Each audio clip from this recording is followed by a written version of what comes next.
풍성한 축복과는 만날 수가 없어요.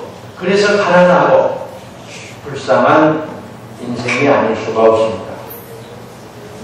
우리가 어떻게 하면 우리 인생이 어렵고 힘든 상황에서도 불안과 두려움에 떨지 않고 여유를 가지고 힘을 가지고 남의 눈치 보지 않고 묵묵히 자기가 길을 갈 수 있는가? 우리 크리스찬으로서 소중하게 간직해야 할 삶의 원칙 두 가지를 말씀드리고자 합니다. 첫째는 내가 누구인가? 자기 신분 정체성에 대한 자각입니다. 내가 누구인가? 그 질문 앞에 우리가 바르게 응답할 수 있으면 우리는 어떤 자리에서든지 쉽게 다른 사람의 말에 흔들리지 않습니다. 또 다른 사람의 요구에 따르지 않습니다. 하나님께서는 우리를 종의 신분, 종의 자리가 아니라 자녀의 신분, 자녀의 자리에 두셨어요. 우리는 주워온 자식들이 아닙니다. 로마서 8장 14절 15절에 누구든지 하나님의 성령의 인도를 따라 사는 사람은 하나님의 자녀입니다. 여러분이 받은 성령은 여러분을 다시 노예로 만들어서 공포에 몰아넣으시는 분이 아닙니다. 여러분을 하나님의 자녀로 만들어 주셨습니다. 그래서 우리는 그 성령의 힘입어 하나님을 아빠, 아버지라 부릅니다. 하나님은 나의 아버지시고 나는 하나님의 사랑하는 자녀입니다. 여러분, 하나님께서 우리를 시험해 보시고 또 훈련 그 과정을 통과하게 하셔서 어떻게 그 시험을 잘 지나는가, 또 훈련을 잘 마치는가, 그걸 보고 이제 내 자식으로 삼겠다, 그리고 너를 쓰겠다, 그런 하나님이 아니십니다. 우리는 처음부터 하나님의 자녀였습니다. 여전히 하나님의 자녀이신 분입니다. 비록 내가 죄를 지었다 그래도 나는 하나님의 자녀예요. 내가 아버지께 두려워해도 나는 아버지의 자식입니다. 하나님께서 우리를 어떤 존재로 창조하셨다고 말씀합니다. 창세기 1장 27절에 보면 당신의 모습대로 사람을 지어내셨다 그랬습니다. 시편 8편에 사람이 무엇이기에 이토록 생각해 주시며 사람이 무엇이기에 이토록 보살펴 주십니까? 그를 하느님 다음 가는 자리에 앉히시고 존귀와 영광의 관을 씌워주셨습니다. 하나님 다음 가는 자리는 천사가 아니고 바로 내가 그 자리에 있습니다. 손수 만드신 만물을 다스리게 하시고 모든 것을 발밑에 거느리게 하셨습니다. 통틀어 다스리게 하셨습니다. 베드로전서 2장 9절에 보면 하나님께서 우리를 왕같은 제사장으로 인치셨다 그랬어요. 우리는 세상 그 무엇과도 바꿀 수 없는 존귀한 자들입니다. 예수께서 온 천하를 주어도 우리 큰 생명과 비교할 수 없고 바꿀 수 없다고 말씀하셨습니다. 하나님께서 우리를 사랑하시는데 어떻게 해요? 하나님의 자녀된 신분으로, 자녀된 자격으로 자녀를 사랑하는 것입니다. 그게 우리 기독인으로서 가져야 될 자존감이에요. 나의 자존감은 나는 하나님을 사랑하는 자녀이다.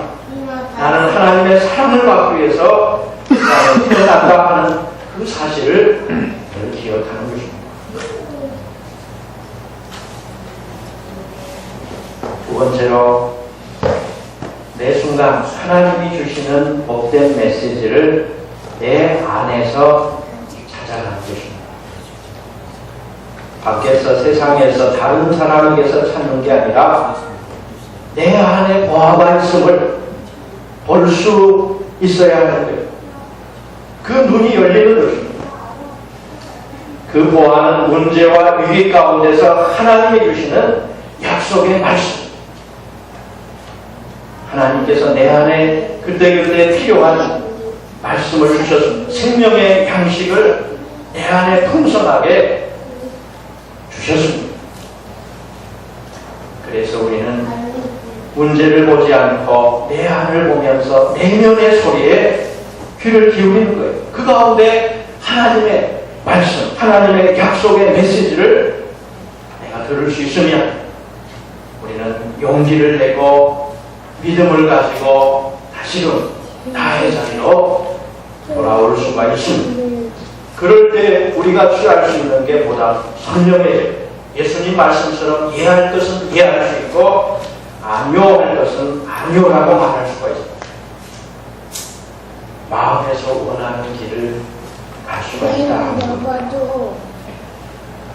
여러분, 내 마음에서 진실로 원하는 길, 그 길을 가는 거예요. 그게 행복 아니겠어요?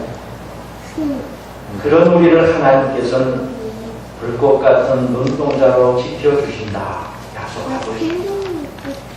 내가 마음을 정하고 마음에서 원하는 길을 걸어가는데 하나님께서 우리 곁에서 나를 지키시고 안전하게 돌보십니다.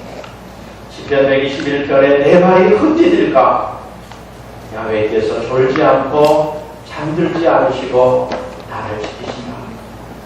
야훼께서 내 오른편에 서 계신다 라고 말씀하고 있습니다. 떠날 때에도 돌아올 때에도 너를 항상 지켜주리라. 뿐만 아니라 우리에게 귀를 열어놓으시고 우리의 간구를 들어주시는 하나님이십니다. 시편 10편 17편의 7절에 야훼여 당신은 미약한 사람들의 호소를 들으시고 그 마음 든든하게 해주십니다. 시편 40편 1절에 야훼께 바라고 바랐더니 나를 두고 보시고 내 부르짖는 소리를 들어주셨다 고백하고 있습니다. 우리가 성탄절에 이 앞에 나무를 심어놓고 우리의 마음의 소원을 하나하나 적어서 걸었습니다. 그리고 지금 와서 여러 사람으로부터 관심을 듣습니다. 제가 그때 하나님 앞에 마음의 소원을 진심으로 기도했습니다. 또 그리고 그 기도문을 나무에 걸었습니다. 그랬더니 그대로 하나님께서 들어주셨습니다. 다시 여기에 희망의 나무라고 해서 나무 한 그루를 심어 놓으려고 해요. 그래서 그 카드도 만들어 놓고 제가 주변에 심을 만한 나무를 아직은 찾지 못했습니다. 어제도 다 불러봤는데 적당한 나무는 아직 발견하지 못했습니다. 산에 가서라도 그 나무를 해가지고 심어놓을 생각입니다. 빌립보서 4장 6절 7절 그 말씀이에요. 저는 이 말씀을 읽으면서 그래 이 말씀대로 하나님 앞에 하나하나 우리가 기도의 제목을 걸어놓고 간절히 기도해야 되겠다 그런 소망을 갖게 됐습니다. 아무 걱정도 하지 마십시오. 언제나 감사하는 마음으로 기도하고 간구하며 여러분의 소원을 하느님께 아뢰십시오. 그러면 사람으로서는 감히 생각할 수도 없는 하나님의 평화가 그리스도 예수를 믿는 여러분의 마음과 생각을 지켜주실 것입니다. 우리 하나님은 열일을 제쳐놓고 우리를 위해서 일할 준비를 하고 계시고 우리의 구원을 위해서 성심성의껏 수고를 아끼지 않으십니다. 이사야서 37장 32절입니다. 사랑하는 자들이 예루살렘에서 나오고 나를 피한 자들이 시온산에서 나올 것이다. 만군의 야훼께서 열성을 부어 이 일을 이루시리라. 야훼께서 열성을 부어서 야훼께서 열심을 다해서 당신께서 하시고자 하는 모든 일을 나를 통해서 이루시겠다고 우리를 통해서 교회를 통해서 이루시겠다고 약속하고 계십니다.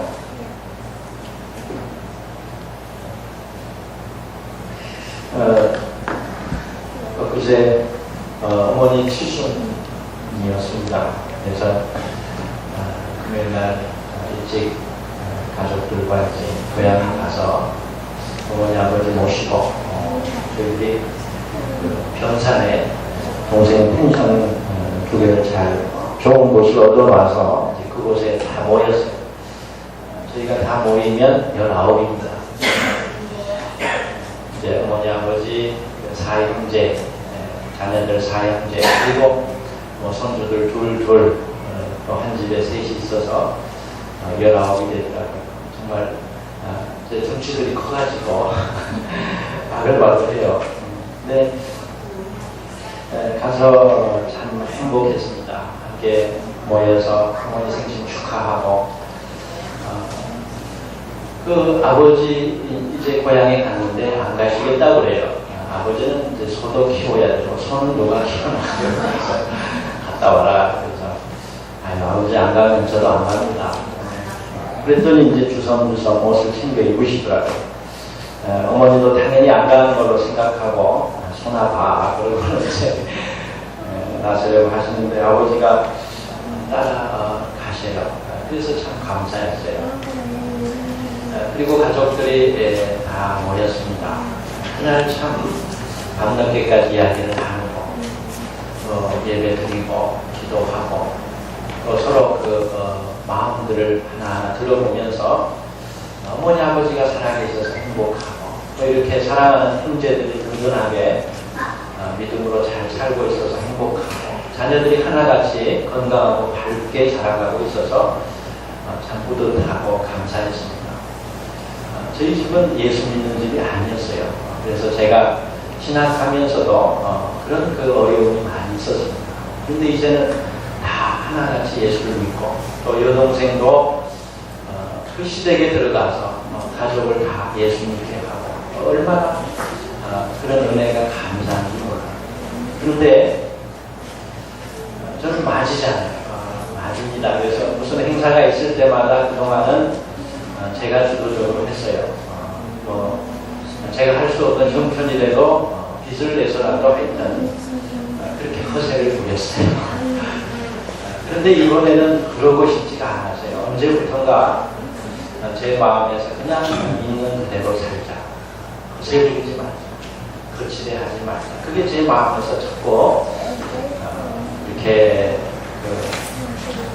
하나님 주신 음성이고 그래서 그냥 그 칠순이 다가오는데 마음만은 불편하더라고요. 어떡합니까? 하나님 도와주세요.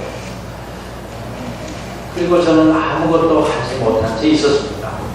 근데 동생이 사실 그 여동생 둘하고 의논해서 다 하나하나 잘 준비했어요. 너무나 잘 준비를 했어요. 그러니 맞이로서 사실 어머니 아버지 앞에 가는 것도 썩 편안하지가 않았죠. 또 동생들 얼굴 볼 낯이 없었습니다. 그래서 불편한 마음만 가지고 하나님 앞에 기도했어요. 하나님 아시잖아요. 근데 저는 이번에 허세 부리고 싶지 않아요. 제가 할 수 있는 게 아무것도 없어요. 하나님이 해주세요.